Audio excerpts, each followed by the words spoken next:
Dito na ako, namista na pud ko.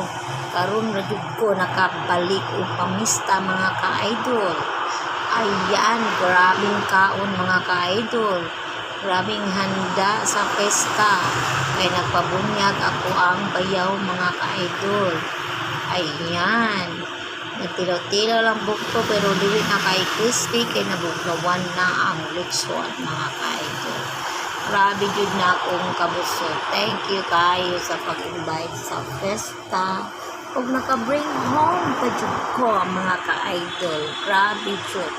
Grabe jud na ako kabusog atong higayuna mga ka-idol. Pero daghan kay sudan mga ka-idol, di ba?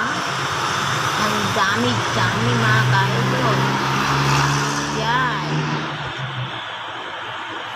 Busog kaayo. Thank you for